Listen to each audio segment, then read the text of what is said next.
done people pleasing, and done living life on autopilot. I'm your host, Letitia, the survival mode disruptor, and this is where we create disruptive, unapologetic transformations for those who are ready to exit survival mode and reclaim their power. Every episode is your permission slip to burn the rule book, break the cycle, and finally build a life that feels like yours. So let's disrupt everything that's holding you back and start living life on your own terms. This is your trigger warning. This podcast is raw. It is real and it doesn't sugarcoat what it means to survive trauma, abuse, mental health battles, or even the aftermath of living in survival mode for too damn long. What you hear on Survival Mode Disrupted includes unfiltered stories, graphic details, and a vulnerable truth that may trigger some of the audience. Please prioritize your emotional safety. If something feels too heavy, pause, breathe, come back when you're ready, or not at all. Your healing is yours to honor. These episodes are based on lived experience, not therapy sessions or clinical advice. Listening does not replace mental health treatment or constitute a coach client relationship. If you're in crisis, please seek immediate help from a licensed professional or contact your local emergency services. This space is built with care, but it's also built for truth and built for disruption. Take what you need, leave the rest, and most of all, trust yourself. If this podcast speaks to your soul, you don't have to do this work alone. Feel free to join our free Facebook community for high achieving women ready to break cycles and heal out loud. Join us at Disrupting Survival Mode on Facebook, or grab the book that started this movement, Exiting Survival Mode, a raw step by step guide to help you identify, release, and rebuild from the survival patterns that have been keeping you stuck.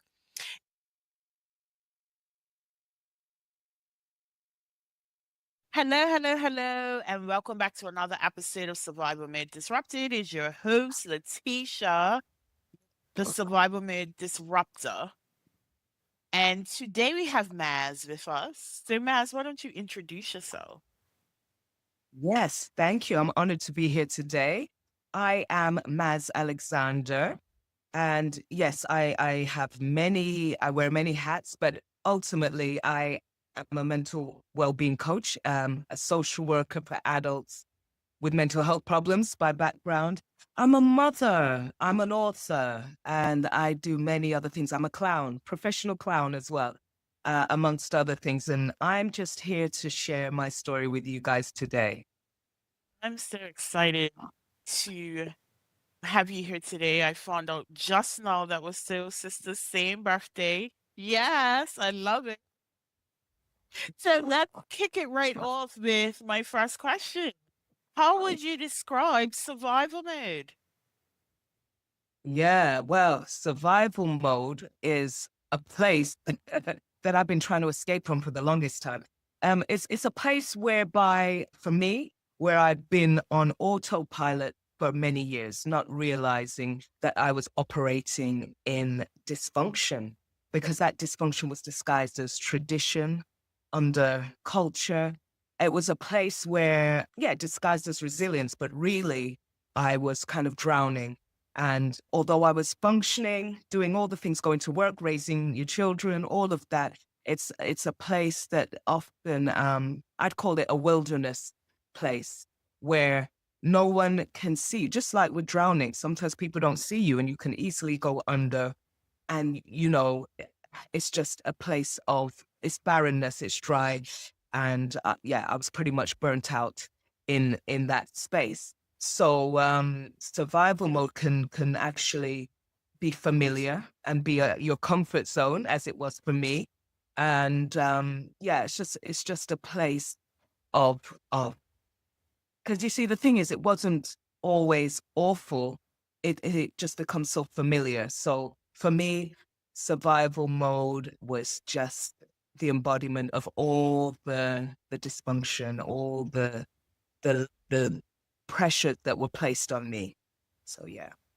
The one word that I hear almost every guest say is autopilot.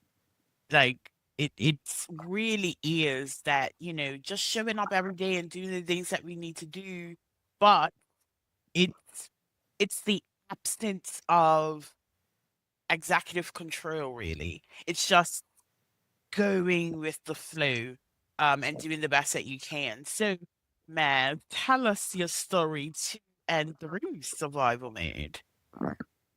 Yeah, well, I feel like since I entered this world, I've been in survival mode. I was raised in survival mode.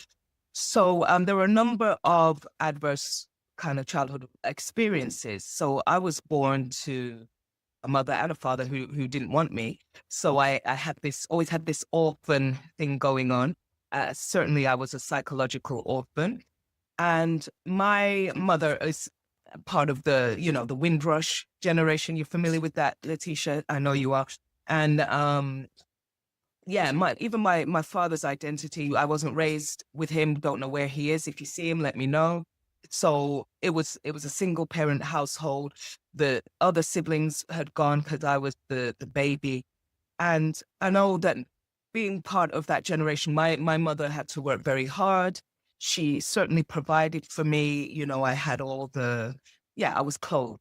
I grew up in a middle class home. However, it wasn't all roses. Every friend of the family seemed to be a pervert. So there was some sexual abuse that went on.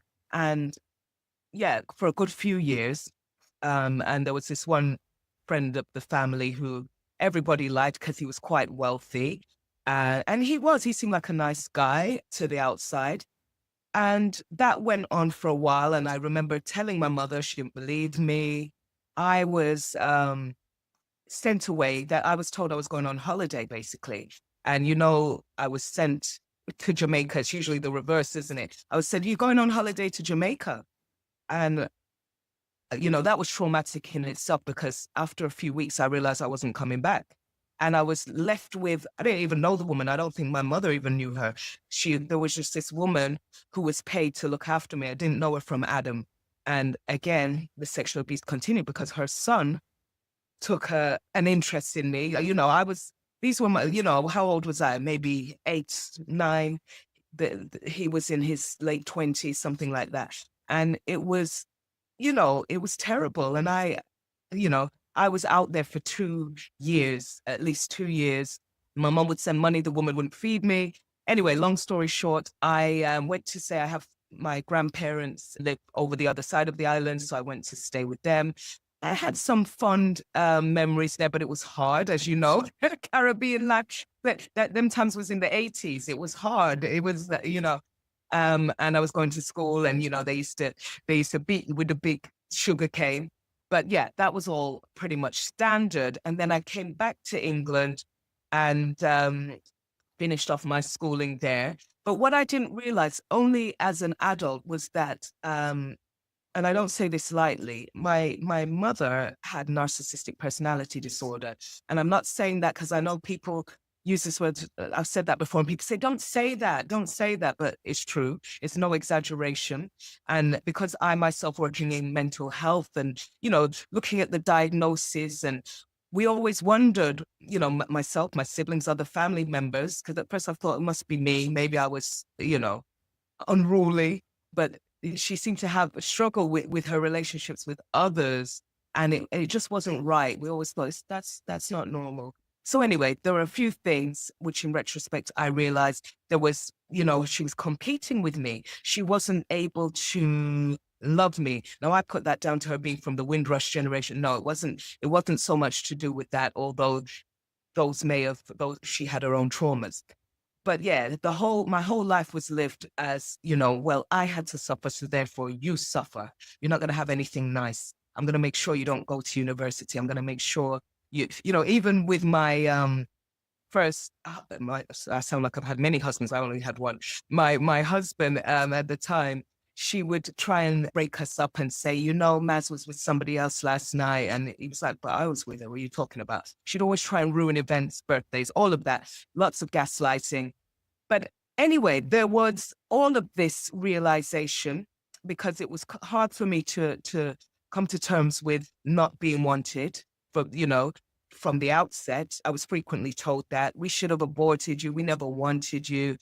And this was just, you know, Letitia, for me, you know, if I asked, it's like, can I have a bit more chicken or something? That's the response I would get. Or if you disagree with her, you're a whore. You're a whore. Everybody's a whore, or you're Satan. So that was it up until my 20s. And I think that kind of was the foundation for a lot of unhealthy relationships with others that I had, you know, looking for love in the wrong places. Like I said, my husband at some, I thought he was going to be my knight in shining armor. He was a bit older, but I ended up being the provider, the nurturer, and, you know, the ones that, you know, it just didn't work out as I thought. I had my daughter not long after the marriage, but I became a single mother effectively even throughout the marriage because of the immigration difficulties. He was there and I was flying back and forth to Jamaica. And one other, there's been many, but I won't go too much with the detail, but there were other factors as well. So even after that, and I had a separation from my husband, I was focused on raising my daughter. She's grown up now. I inadvertently joined a cult. That was about 15 years ago. I joined a cult. I tell you, I didn't know it was a cult. It was masquerading as a Pentecostal church. And that's why I experienced some spiritual abuse. I didn't even know that was a thing. I'll talk more about that later. But yeah, I was trying to get my life on track. Obviously, I was looking, you know, they did the whole love bombing thing. They were lovely people and they were just very misguided and all of that. This, because I was a people pleaser and, you know, that led me to working in toxic environments. You know, I tell you one thing, Letitia, working in the caring professions, you'd think that people are in that industry because they care. I tell you, I've met a few psychopaths in the, you know, in the top positions. I'm like, what is this? And it was an eye opener. So yeah, I had to leave some toxic relationships and some toxic work environments because it was just keeping me stuck in survival mode. So yeah. So, you know, um, whenever I talk to Black women, there is this commonality between us all due to tradition and culture.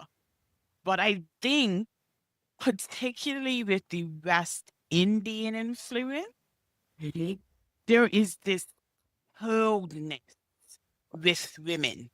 It's very icy, especially, you know, those older generations. And I think, you know, Black British women experience things different. African American women experience things differently.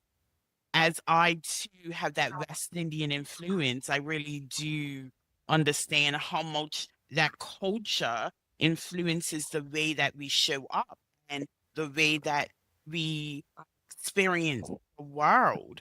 So, you know, I'm curious to hear what was the journey out for you? Like what was perhaps your aha moments? What perhaps was, you know, that defining decision that, you know, I need to move beyond this experience? Yeah, it was a gradual process because, you know, like I said earlier, you can be in the dysfunction and because it's so familiar to you, you assume everyone's like that. You normalize these kind of traumatic experiences. But for me, I know that for years there was a lingering sadness. Let's call it melancholy. It wasn't clinical depression, but I used to have these waves of deep despair, despite my success, because I achieved a lot, still am achieving a lot in my life. But initially, I was suppressing. my emotions. I was surprised about the anger, because sadness, yes, you can deal with, but the anger, so much anger in me, because I had this disenfranchised grief. I wasn't allowed to have it. And it was a case of, like I said, normalizing it. This is what all Caribbean households were like. That's what I was told. And yeah, you get a few licks, just take the licks. Even my own mother would give this, if you're with a man, imagine giving me advice. If you're with a man, it's all right. Just marry yourself a rich man. And if he beats you, just take it. If he cheats on you, that's okay. You just have to put up with these things. Because, of course, that's what she had been taught. But yeah, it was when I started to, I wasn't myself. I used to be carefree and all of these things. And I just wasn't myself, and I wasn't firing on all cylinders. So there was this anxiety that also came. I never used to have that. But yeah, it was always, I began to always be ruminating, catastrophizing, fearing the worst. My nervous system was really shot to pieces. It was really dysregulated. So that's when I start to realize, no, something not right with me. It's not, being in this constant state of, the fight, flight, freeze, fawn. So I developed some unhelpful coping strategies, which involved drinking. So still love a rum, by the way. Love a rum. Yeah, but it was alcohol was my choice. I struggled with basic things. So for all the success I had, basic things like decision making, the smallest of things I'd always have to check was that, is it okay? Because I wasn't allowed. Certainly in growing up, we couldn't have that. The church taught me that. And it was when you go for health checkups. It was when some symptoms, I had insomnia for years anyway, but I remember going to the dentist. They said, are you okay? Do you have a stressful job? And at the time I did, but I wasn't aware that I was grinding my teeth. And they were telling me, oh, do you want to put on a mouth guard? I was like, mouth guard? What am I doing? Like, am I doing 10 rounds with Mike Tyson in the ring? I was like, what?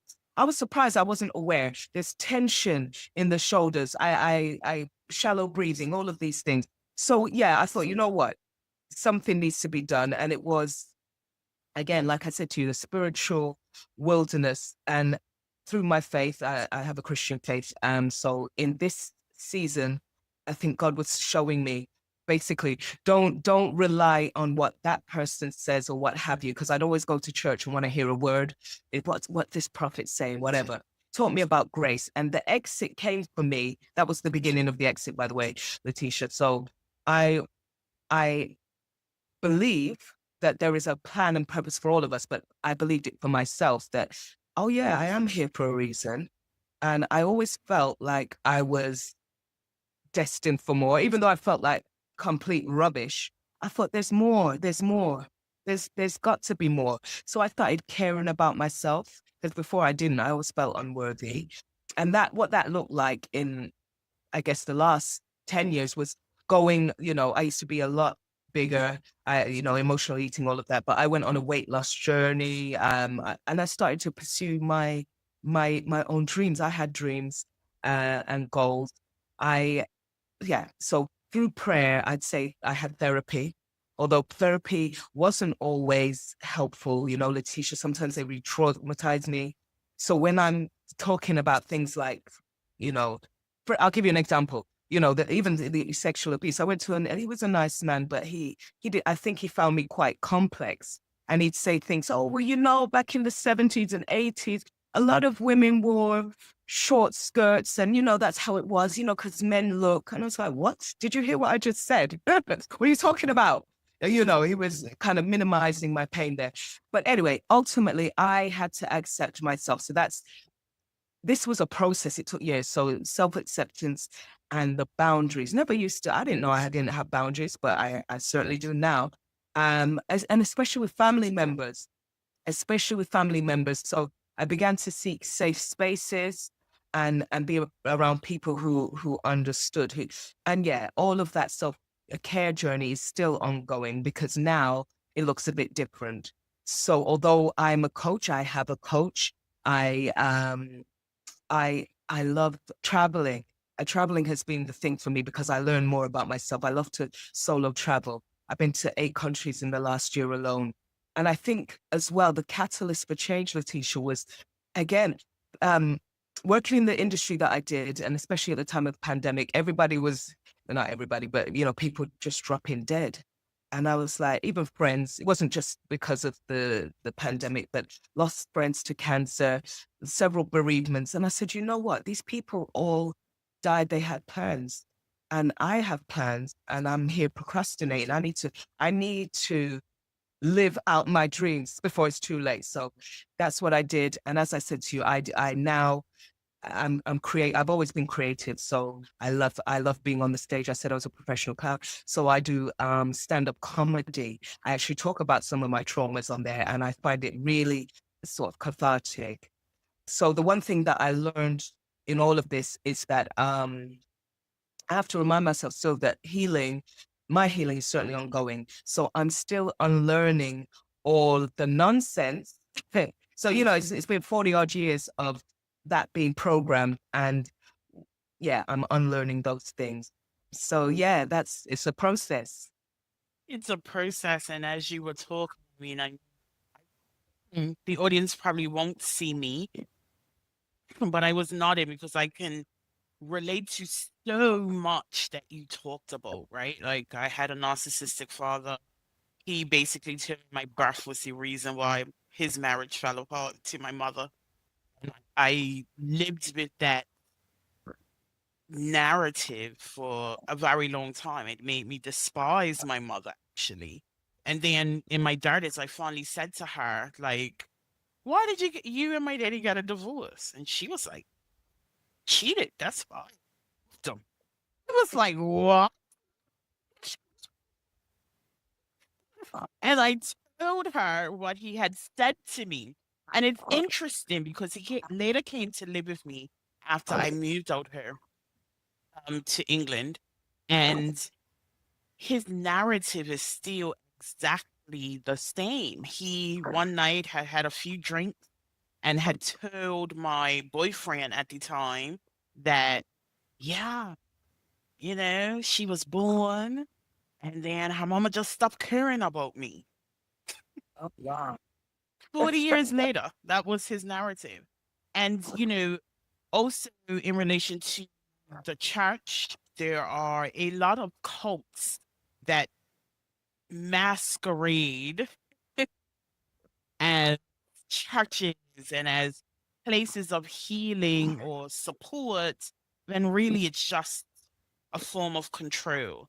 And I won't take away anybody's personal experience with good religious places. However, a lot of them unfortunately do a lot of damage in in the name of God.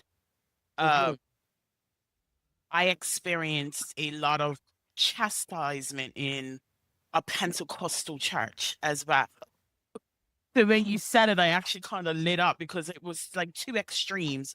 My granny used to go to an AME church, and then my mom went to a Pentecostal church. And even as a very young child, experiencing the difference between the two, I often asked my mama, I was just like, I feel like they're trying to control us. Like I don't understand the difference between the two. Um, so much that I can go on and on and on about. But very interestingly enough, I think what you said, particularly around acceptance, is so key. So many of us are not in a place of acceptance. And the reason for that is there is this misconception that acceptance means condonement, which creates this resistance for people to actually embrace life in its fullness. Because if I say I accept this, it means I condone the sexual abuse, condone the way that my mother treated me, I condone, all of the other stuff that I went through. And it's not that, it's just, it's almost this act of freedom where those things no longer have control over us. over us. Once we can get to a point of acceptance, and a huge part of my journey was being able to accept my flaws, because I had heard for so long that, you're too much, you got too much attitude, like that mouth, you know. I was too much for everybody that I encountered back home, from birth, from childhood, and right through the school system. That's all I heard. And once I got to a point of acceptance, I then used that too muchness, because it was given to me for a reason. That it allowed me to have a voice, right? It allowed me to show up in these spaces as I do now, and express myself, and have no problem with expressing my opinion and being disruptive in this space, because I recognize it serves a purpose. There are people, and especially with West Indians, they live and die by a child should be seen and not heard, right? Like, you can't step on a line. I mean, you talked about caning in school, and that sugar cane used to come out with, then you stepped on a line, which then becomes our narrative as we grow up, right? We struggle with advocating for ourselves because it literally been beaten out of us. We struggle with owning our story because it's often attached to shame and guilt, and it stunts our growth. Fully agree. Yes. Yeah. All of that. And again, that's what keeps us in survival mode. Because ultimately, yeah, you see how we've been conditioned. We've been conditioned, just society as a whole. We as women, we're taught not to have boundaries, really, especially in our community. Share, it's right to share, but share. Or, even for me, smoke, okay, Uncle Henry or whoever's going, give him a kiss. Why have I got to kiss him or hug him? No, thank you. We're taught that, your bodies are not your own. Everything. And yeah, things play into that. And like you say, and I want to tell you about some of the things that came up for me during this journey as well, because yeah, have been I know I became a social worker because I wanted to affect change. And the work that you and I do, Letitia, whether you're a coach, whether you're a reverend, or whatever kind of healer you may be, often we get into this work because they call us the wounded soldiers or wounded warriors. That often there is, because, there is a reason, a catalyst for us to be in this kind of atmosphere. Um, and we can be great. I certainly was advocating for others who have similar experiences. Wasn't so good at advocating for myself, but I soon had to, because it was just me. And yeah, you get that hyper independence, which I am unlearning, by the way, and learning to embrace and ask for what I need. But more importantly, and all that you just said there, Letitia, is the generational cycles and the generational traumas that can be repeated. And I definitely, especially after having children, I did not want that to be my legacy, to be her legacy. No, because that is an unfortunate legacy that my grandmother left. My grandmother was descended from slaves, by the way. She died when she was 108. And I know she had a harsh time. She was in the Caribbean, and she was unloved. All of these things, they repeat. And I know that everything that I've gone through is what they faced. But the problem that we have is because people keep things, these family secrets that only might come out at Christmas or a funeral, when somebody want to cuss somebody, and then it comes out like that. And, every funeral I go to, Letitia, I'm like, who's that? Oh, that's your sister. That's your, I'm like, what? I'm like, come on. We got to do better. And also with the religious element. So they were twisting scriptures, for example, to keep me in a place of subjugation. Now, I don't doubt that they thought they were doing the right thing, but it was wrong, biblically and on all levels. And we need to call things what they are. So this dismissiveness that even now still get, oh, well, it was like that back then. A lot of people say that. Well, Sometimes it was like that. And no, no, no. What we're talking about are crimes. It's illegal. Yeah. What you were doing was illegal. I'm not just talking about the beating. When we're talking about sexual abuse, when we're talking about control and coercion, no, you cannot do that, and it's not acceptable, whether you want to tell me Bible or not. And I want to point out, because this is the thing about the faith. So there's a bit of a dichotomy that I had. Forgiveness is important. You could choose to forgive or not to forgive. Forgiveness is important, but what the church tend to do is deny people that time often to process what's happened to them. Well, it's really difficult to tell somebody after they've been through, whatever the trauma was. Oh, you just have to forget. It's Forgive like, and forget.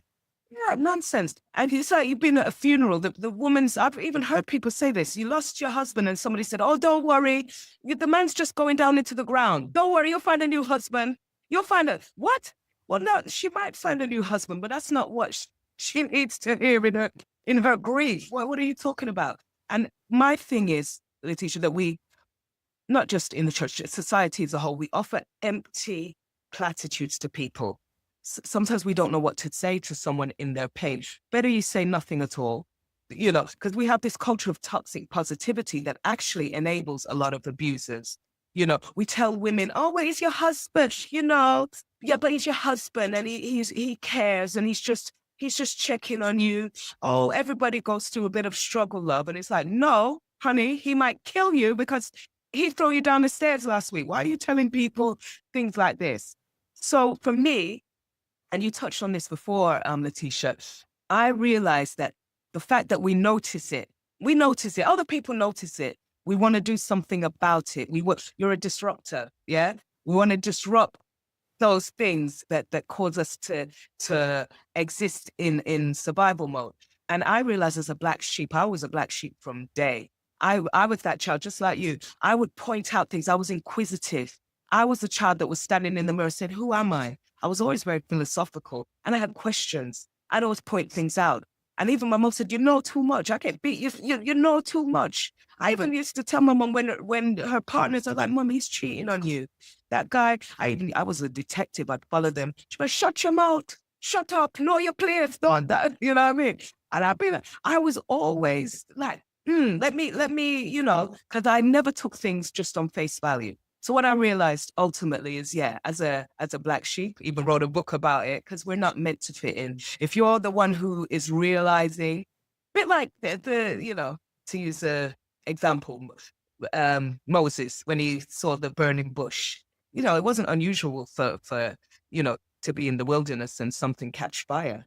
If you notice it and you're curious about it for long enough, you begin to ask questions, don't you? You begin to investigate. And that's ultimately what we were here to do, what we were designed to do. And help others, disrupt those cultural expectations. And also that harmful one, the most harmful one of all, the alpha female, the strong black woman. I never subscribed to that because strong, but why can't strong look like asking for help? You know, why are we? I'm tired of hearing that rhetoric, especially amongst my Caribbean people. Oh, but that's how we are. We can just take it and we're not like, the other. And we compare our traumas, and I'm like, that's ridiculous. Because remember, I work in mental health. Who's overrepresented in the system? Criminal justice, in the psychiatric system. And whenever I ask people, how did you get here? Oh, just a Babylon. Babylon. As you said it, I just laughed because yes, that's exactly what it is. It's like I'm hard done by this system that has been created to hold us down, and you should get it because I mean, come on, so much of my healing has been rewriting the cultural expectations and the traditions that I learned, and I honor my grandmother who recently passed. I watched her strength. But there was this absence of context for me. I've often said to my mom, I was like, I understand that you are my mother, but I want to get to know you as a human, right? Like I'm not a child anymore. I am an adult. I am a grown woman. I want to get to know who you are. And it's still very far removed. I think after my granny died, she opened up a little bit more about telling me more things about, what her childhood looked like and, certain situations. But that was something that I've always wanted because I feel like the more I've understood my granny, who was, I mean, when I say ice cold when I was growing up, like it was like I used to have friends. Um, I used to have friends that were like, "Oh, my granny is the sweetest woman alive," and I'm like, Nice. That's you know, and it wasn't until I got to be an adult that I actually saw the sweetness in her, and she was the sweetest lady around. But growing up, I was not allowed to see that because it was I'm the disciplinarian. Point blank. Period. There was no smiling. There wasn't this, you know, softness that we see perhaps in, the Caucasian families, right? I never saw softness in my granny until, again, I was an adult. But then as I got to know more about her journey and recognize, wow, like this lady went through so much. She was operating from trauma responses. She did the best that she could do.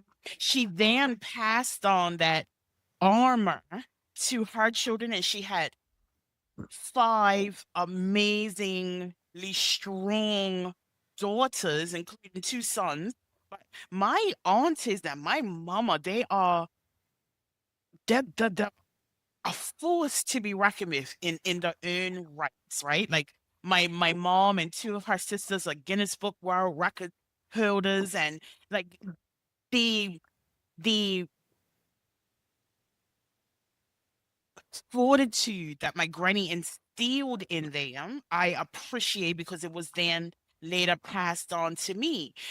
But I often wonder, what if my granny was able to deal with her trauma? What if it looked different for her? Would my relationship with my mother have been different? Would my relationship with her have been different? And how would that have shaped me differently? Because that's what I wanted. That's what I needed. So I really do appreciate the examination of tradition and culture and how we end up. Like you said, I was born into survival mode, right? Like we end up in this space, and because we see our mom and our grandma in that space, we often think that that's what's normal, and it's important for us to learn how to rewrite that in a way that gives future generations the opportunity to thrive in a different way. So, Maz, tell us a bit more about how we can find you online and the work that you do. Yes, now don't stalk me. No, you can even if you type in my name, Maz Alexander, in Google, it'll come up. But you can find me on LinkedIn. That's mainly where I hang out, and on Instagram is Maz Transformational Coaching. So yeah, feel free to connect with me. That would be great. So yes. Mhm. I really enjoyed this conversation, especially since I can relate to so much of what you said. So before we wrap it all up, one key takeaway for the audience to action. Right. For there's so many, but okay, once ultimately, I just want to say to your listeners that please do not suffer in silence. I want you to know that you are worthy despite your circumstances. So ultimately, please give yourself permission, because the truth is, if we were all keeping it real, you'd see that none of us really have it all together. And all those shameful stories, if we could share them, we'd all probably say, yeah, me too. That happened to me. So please don't suffer in silence. You weren't, our bodies, our minds were not designed to hold these kind of burdens. And I'll just say that I have written about this in my first book, Arise Kintsugi Queen. And it's a Kintsugi principle. Letitia, you may have seen it. It's a Japanese art form where, if you break pottery, you put it together again with that gold glue.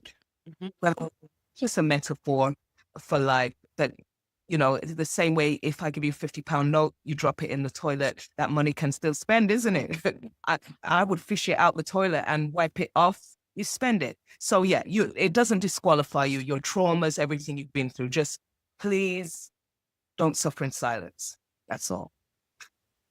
Absolutely. And, audience, the reason why I lead with storytelling in this podcast is because I want you to be able to identify the commonalities in your story with others, and anchor into the fact that healing is possible for you. So, Mayers, thank you so much for your time on Survival Mode Disrupted. And audience, I just want to remind you, you were not built to break, but you damn sure were not built to just survive. Disrupt the cycle, reclaim your life, and thrive on your own terms. And I will see you next. Once again, thank you for joining another episode of Survival Mode Disrupted, hosted by the Survival Mode Disruptor, Letitia. You didn't land here by accident. This conversation, it probably cracked something open on purpose, because survival mode isn't just a phase, it's a pattern, an identity, a prison masked as strength. But here's the truth: you're not broken, you're just unfinished. So if something stirred in you today, don't ignore it, don't numb it, move with it. And I want to once again invite you to join Disrupting Survival Mode, the Facebook community where healing is loud and messy and real. I also want to invite you to buy my book, The Survival Mode Exit Plan, because your breakthrough deserves a blueprint. And if you felt seen today, be sure to share this episode with someone who needs to hear it. Like, subscribe, and drop a review. That's how we amplify the voices that need to be heard. And remember, this isn't about fixing yourself. This is about finding yourself again beneath the rubble. Until next time, choose ease, choose power, choose you. This is Survival Mode Disrupted. Let's keep shaking shit up.